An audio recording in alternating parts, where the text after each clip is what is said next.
Hey guys, the Gundam Boy here today, and we're going to be looking at that little update that they had for the mechs. I haven't seen too much people really talk about it, and it's a pretty small change, but I feel like I want to take a look at it because I f***ing love mechs. And just to clarify, this is that patch 01002001, the Omens of Tyranny, so it's not like a new update. So they increased the main health pool from 600 to 850, the cockpit health pool is increased from 450 to 500, and the armor went from 2 to 3. So now the arms, their health pool is increased from 250 to 350, and the armor is decreased from 3 down to 2. And the leg health pool is now up from 500 to 600, and the last thing is that it's slightly less durable resistance against projectiles, which I have no idea what that means. So if you guys know what that means, leave it in the comments so I can understand. So let's get to this part. Looks like the mech dropped its arm workouts and started working on some core training, because this motherfucker blocks bullets. Now against Light Pen, it will bounce off of any plate of the front armor. That's a really good change because when you go into combat, what part of your mech is really facing everybody? The front. So, it will also deflect any bullets from the back. Long are the days of being gunned down by 3 MG raiders who gun you down from the back as you slowly turn around in your giant tank with legs. And the armor pen on the shoulders are now at 2, which means it is susceptible to light pen weapons. But the rank and file probably won't last long enough to face down a Emancipator or a Patriot, especially if they're a skilled pilot. Even the leg armor is at a armor of 2, so 50% damage when they are landed shots on them. And against things like heavy pen is a red crosshair, so look out for anything that's bigger than your senator. Just because you're a little bit more armored, it doesn't mean you're safe.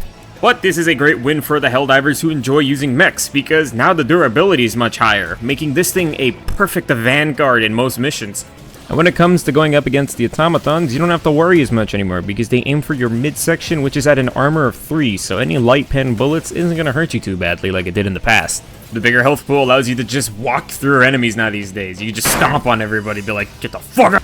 On a solo level 5 mission, which isn't too high, but if you think about what I'm doing in this mech, which I couldn't do before, I'm eating a lot of fire, and I'm soaking it all up. I'm sunbathing in the lotion of grease and oil. The fact that I haven't died yet from just approaching this base is really good, especially because I had a mountain pass to come through, but that doesn't change the point that this mech update makes you so tanky. Against the Illuminate, there isn't too many guys on their roster right now that can do a lot of damage to you, other than the Harvester and maybe getting gunned down by some of the elevated ones, so you're pretty safe bringing this mech. And the zombies, well, they can only take you down if you get too close to them, so. And the same thing applies to bugs. I mean, they can get close and scratch at your legs all you want, but you'll probably mow down most of them before they even think about getting close. Because you have a Gatling minigun on your right arm and an explosive rocket launcher on the left. They're not touching you. But even though if they do get close, you can tank a lot before it actually leads to your mech going kaboof. But the bugs actually aim at your legs, so if there's a bunch of bugs spamming on your leg, it's probably game over. Here you can see the feeble attempt of these Q-tip slingers trying to take down the mech. Here you can see them aiming for the midsection. It really doesn't seem like it's doing too much, and I stood here for like a hot minute, just letting them shoot me, and didn't realize how slow these guys shot. Here I began to think to myself, why are we here? But that's too much thinking, trying to retain my free of thought.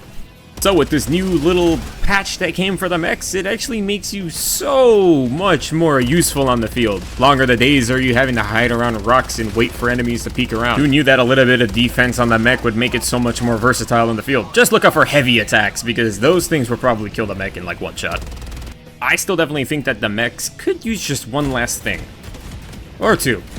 The FRVs can actually be called in as much as you want, you just have to wait 6 minutes. So hopefully they can do the same thing for the mech, even if it is a 6-minute wait. I'd rather have that than not be able to call in anything after using it twice. Or they can do a different thing and give us a supply pack to repair and reload the mech, because its operational time is really limited to its ammo. And the armor increase was the first step, so hopefully the team can keep it up. Otherwise, you guys have a great one, and that's the end of the video. Bye-bye, get out of here, go touch grass and, I don't know, smell air.